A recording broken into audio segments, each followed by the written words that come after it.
गाय के गोबर में गधा के गोबर में अंतर बा।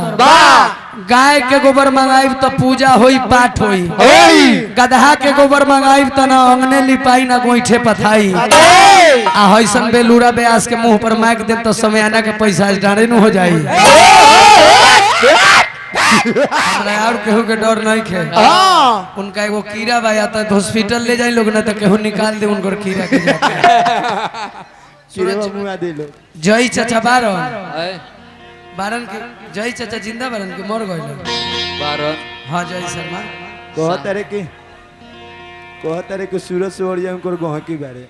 अच्छा यहाँ इतना जनता जनार्दन हुआ लोग जुटल बने, हमने के श्राद्ध कर्म में आयल बने। अच्छा ये बताई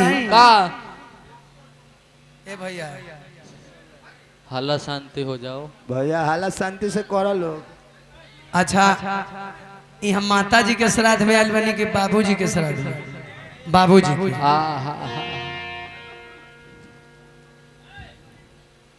नहीं ओकर नसीब बरुआ जोड़े जाएला तो पानियो ना भर सकत रउरा के। विचार करे गाय के गोबर आ गधा के गोबर में अंतर बा। तू देहगर हवा, तू गधा के समान हो गइल बा। तू सूरज समरिया तू शेर के देखत होगबा पातर रही जब शिकार करी नु तो पहले तहर गर्दन धरी। गाय के गोबर में गधा के गोबर में अंतर बा। गाय के गोबर मंगाई तो पूजा होई पाठ होई, गधा के गोबर मंगाई तो ना अंगने लिपाई ना गोईठे पथाई। आ हईसन बेलूरा ब्यास के मुंह पर माइक दे तो समय आना के पैसा डारे न हो जाई। का तो हम बतौले रहनी है भोला बाबा बहुत ही सुंदर लयदार। हमनियो के मरब नु त मूर्ति बनी, हमहु मरब त मूर्ति बनी। अब कहाँ बनी एकर केहू गारंटी नहीं खे। भिखारी ठाकुर के मूर्ति बनल, महात्म तिवारी बाबा के मूर्ति बनल, गौतम तूफान चाचा के मूर्ति बनल, छपरा के आन बानसन के बा खेसारी लाल, पवन सिंह, अरुण अलबेला, सूरज सवरिया ना। इनको मूर्ति बनी सोनागाछी के मेन गेट पर।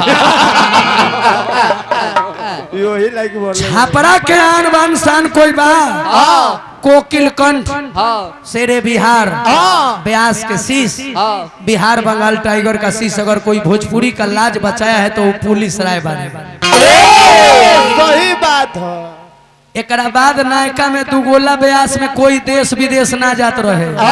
दुगोला के अनुरुद्ध भैया, अनुरुद्ध बाबू नारदी विधा के बात कहत बने। देखो छोटो भाई के भैया कहते नहीं ये हमारा संस्कार हो। लेकिन दुगोला में हमार नाना राष्ट्रपति से सम्मानित भइलन त छपरा के नाम रोशन भइल भोला बाबा रामचंद्र माझी जी। आ हमहू मुख्यमंत्री से लेके उप मुख्यमंत्री तक के आवास में गावे जाएंगे। आई संहत के प्रभाव बा। सूरज संवरिया जी संहत से गुण होत है या संहत से गुण जास। बांस फांस मिश्री एके भाव विकास। कत हम गीत गौनी हो कतना सुंदर भाव गौनी हो। इहे हमार गीत के भाव रलस कि अरे फटहिलू उगरिया महाए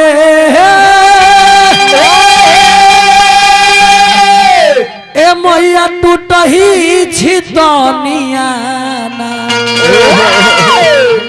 अरे मोयो हे दुआरे दुआरा अरे भिखियाए मांगेलू हो। ये गीत हमनी के समाज के लोग पूजा में गावत रहे जाना कि हम कैसेट का उजियागर कहते नहीं तो कहत के बारे के भीख मांगी वाला गीत गावत रहो। भीख मांगल खराब बात नहीं खे। अगर पैसा नहीं खे कर्जा कारहल खराब बात नहीं खे। कर्जा हम का करनी, कर्जा देश के राजा नरेंद्र मोदी जी के देह पर बा जननी। भीख मांगल खराब बात नहीं खे। लेकिन हाउ खराब बात बा केहू के चप्पल पहन के आ गोर में अट जाई त लेके भाग जाए केहू के सुंदर मेहरारू होके फंसा के लेके भाग जाए गलत बात। चित्र के पूजा ना होला चलित के पूजा होला जेकर चलित पवित्र बा उ भगवानों से लड़ जाए जानला नु अभी राह बाबा के पूजा में मेला आवत बा बरियार दंतार खोजो आ रंजीत भैया के पगहा धरा दो आ पवन के कह दो दाना खियावे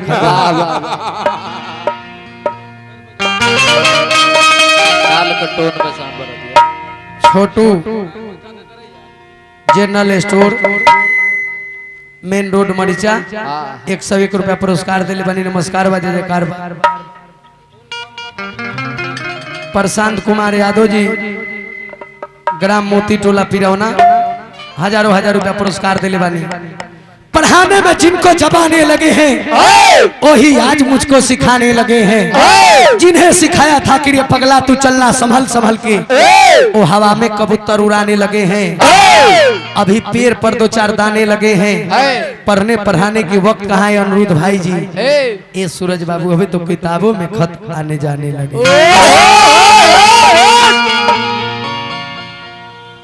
हमनी से सील के उठा ली गावले छोड़ दो। कुंवर जी आयल बारह 1 घंटा पहले फोन को के चल जाए लेकिन सील कैसे उठा ले हमनी के अनुराधा पटवाल से आशीर्वाद मिलल बा आ तहरा मिलल बा कहां बा? मेरा नाम है चमेली तेरा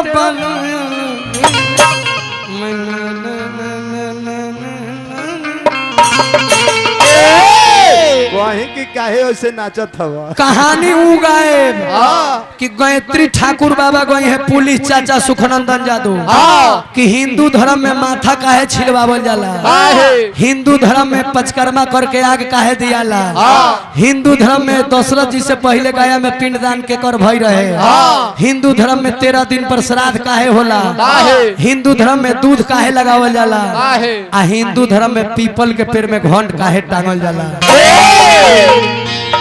ई कहानी गाए आ जहाँ से हम छोड़ब तहाँ से बबुआ गई है आ जहाँ से बबुआ गई है तहाँ से हम गए।